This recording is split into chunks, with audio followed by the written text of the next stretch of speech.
Hello. जी, हाँ जी। मैं hospital के रिसेप्शन से बोल रहा हूँ सर। कहाँ से बोल रहे हैं? आप जी बोल रहे हो ना? हाँ हाँ, बताइए। आपकी दीदी यहाँ पे अभी आई थी हॉस्पिटल। हाँ। रिसेप्शन से वो जब स्टेयर्स उतर रही तो उनका पैर फिसल गया और वो थोड़ा सा स्लिप हो गई, तो मुझे लग रहा है इनके हेयर लाइन फ्रैक्चर है। और वो अभी मैं तो यहाँ पे आया हूँ और वो वहाँ पे हैं दीदी। आपको तकलीफ काफ़ी है उनको, तो मैंने कहा मैं आपको इन्फॉर्म कर दूँ। नहीं, एक मिनट। गिरी है वहाँ पे? हाँ, आपकी दीदी हैं, वो रोते हुए बता रही थी कि भैया को फ़ोन कर दो, तो मैंने अपनी हाँ। मोबाइल से किया है। उनका मोबाइल उनके पास है, उसमें भी पता नहीं क्या प्रॉब्लम हो गई, सिग्नल विग्नल जा रहे हैं ना, वो भी गिर गया था। मैंने इसलिए नहीं किया फ़ोन के आप पैनिक करें, आप परेशान मत होना, लेकिन ये है कि आधा पौन घंटे से वो अभी चिल्ला भी रही हैं क्योंकि हेयरलाइन फ्रैक्चर मेरे को लग रहा है छोटा मोटा है उनके। तो दीदी है कहाँ पे अभी? अभी वो रिसेप्शन पे ही बैठी हुई हैं, 1.5 घंटा पहले गिरी हूँ, ये रिसेप्शन पे बैठ के रो रही है बहुत तो तेज। रिसेप्शन पे के बिठा रखा है, तो अंदर लेके जाओ ना। मैं अंदर तो नहीं ले जा सकता सर उनको अभी। अरे क्या पागल आदमी है, तो फोन क्यों कर रहा है फिर मुझे? तो अंदर एडमिट कराना मेरे भाई। सर रजिस्ट्रेशन के 1,000 रुपये लेते हैं ना ये लोग। भाई बड़ा आदमी है तू। और कोई लोग वोग नहीं है वहाँ पे? एडमिनिस्ट्रेशन नहीं है तुम्हारा हॉस्पिटल का वहाँ पे? अभी तूने फोन किया, मैं आके साले 2,500 रुपए दे दूंगा। अभी काम तो शुरू करो ना। नहीं सर, मैं नहीं ले जा सकता वहाँ पे, 1,000 रुपये रजिस्ट्रेशन लगते हैं ना सर, इसलिए मैं बोल रहा हूँ आपसे। पागल हो गया क्या बहन? तू 2,500 ले लियो। मैं अभी तूने फोन किया, मैं पहुंचने में टाइम लगेगा ना, तो उनका काम तो शुरू करवा, मैं आ रहा हूँ। 2,500 रुपये दे दोगे आप? 2,500 रुपए मारूंगा तुम्हारे मुंह पे साले। हजार कंफर्म की बात करने कर से रहा है। पहले ही मारोगे आप? अबे क्या कंफर्म?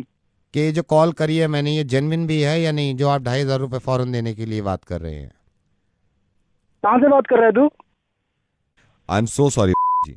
आप सबसे पहले तो इस बात का इत्मीनान रखें कि आपकी दीदी गिरी नहीं है। और मैं कहाँ से बात कर रहा हूँ? मैं रेडियो मिर्ची से नवेद बोल रहा हूँ। अब ये क्यों बात कर रहा हूँ, प्लीज मेरी इस बात को समझिएगा। मेरी दीदी ठीक है कि नहीं है? आपकी दीदी बिल्कुल ठीक है। क्यों फोन किया है मुझे? जब मैंने फोन किया तो आपने कंफर्म नहीं किया कि ये 2,500 रुपये जो ले रहा है ये इंसान, ये जेन्युइन भी है या नहीं।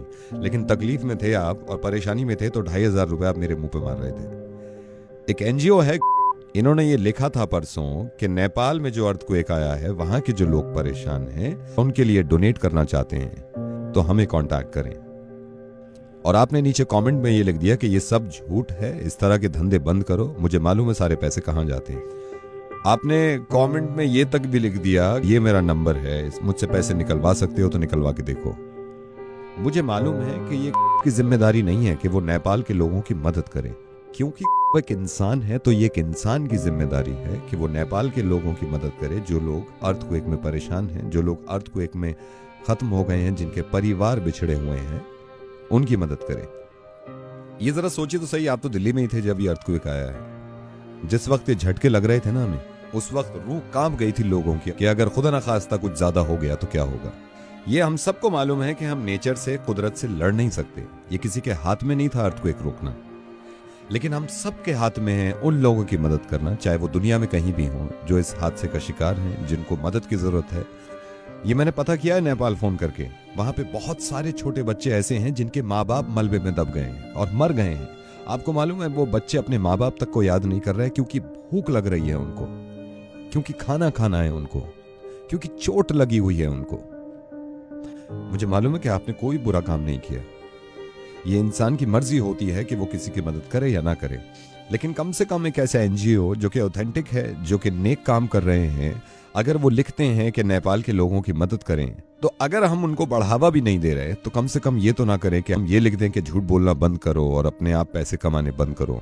एक बात सोचिए जरा, जब अर्थक्वेक आता है या ऐसी कोई परेशानी होती है, तो मेरे हिसाब से सबसे करीबी जो है एक दूसरे की मदद करने के लिए, वो पड़ोसी होता है। आपके फ्लैट के बराबर वाले भाग के आ जाते हैं कि आप ठीक ठाक हैं या नहीं। तो ये भी पड़ोसी है नेपाल। और जरूरी नहीं है कि पड़ोसी हो, दुनिया में कहीं भी इंसान अगर परेशान हो तो हमें मालूम है कि हमें मदद करनी चाहिए, और आप करते हैं। लेकिन आपने थोड़ा सा गलत किया कि इस तरह का कमेंट लिख दिया कि आप पैसे कमाना बंद करिए। हो सकता है दुनिया में इस तरह के लोग हों जो इनके नामों पर पैसा कमाना चाहते हैं और खाना चाहते हैं, तो उनके अमाल उनके साथ हैं और उनका जवाब इस चीज का देना होगा। लेकिन हम ये सोचने लगे कि सारे ही झूठे हैं और कुछ करें ना, तो अर्थक्वेक की कोई खास दुश्मनी नहीं थी नेपाल से। वो दिल्ली में भी आ सकता है, हिंदुस्तान में भी आ सकता है, दुनिया में किसी भी जगह आ सकता है।